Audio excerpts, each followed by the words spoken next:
আরাফাত সানি বাংলাদেশ জাতীয় ক্রিকেট দলের স্পিন তারকা। তার বাহাতের ঘূর্ণি ক্রিকেট মাঠের 22 গজে প্রায় প্রতিপক্ষ ব্যাটসম্যানের আতঙ্ক হয়ে ওঠে।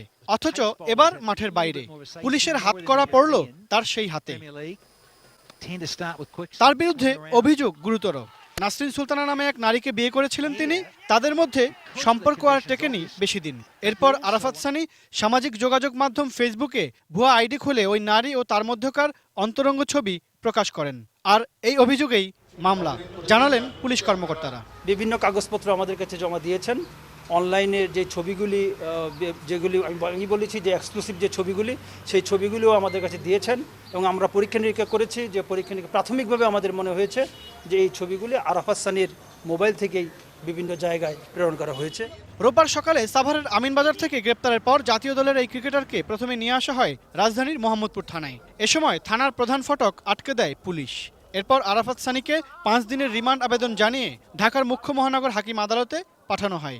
বিকেলে রিমান্ড শুনানি শেষে 1 দিনের রিমান্ড মঞ্জুর করেন বিচারক। আজকের বাদী নাসরিন সুলতানাকে আজকের যে আসামি আরাফাত সানি সে হেয় প্রতিপূর্ণ করেছে। হাতে হাতে একটি কাবিননামা দিয়েছে, তবে সেই কাবিননামাটি আমাদের কাছে মনে হয় সেটি প্রশ্নবিদ্ধ। আরাফাতের স্বজনদের দাবি উদ্দেশ্যমূলকভাবে এই মামলা করা হয়েছে। আমার বলেরা কোটে দিয়ে দিল। আমার প্রশ্ন হলো এটা, আমার ছেলের তদন্ত করো আর মেয়ের তদন্ত করো। তোমার কাছে অনুরোধ, এই মেয়েটা কি, সানির কি হয় এই মেয়েটা? বাদী নাসরিন সুলতানার আইনজীবীরা বলছেন দুজনের মধ্যে বিয়ের কাগজপত্র আদালতে উপস্থাপন করা হয়েছে। সংসার করার জন্য আমরা এখনও চাচ্ছি, ভবিষ্যতেও চাবো এবং আমাদের দাবি যে আমাদের সংসারটা হোক।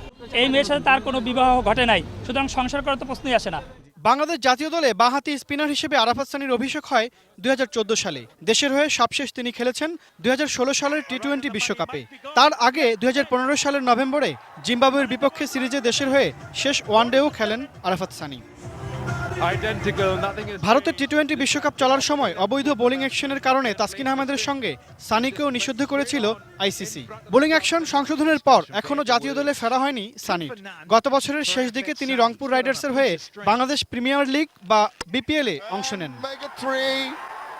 Imran Hossain Suman, ATN news, Dhaka.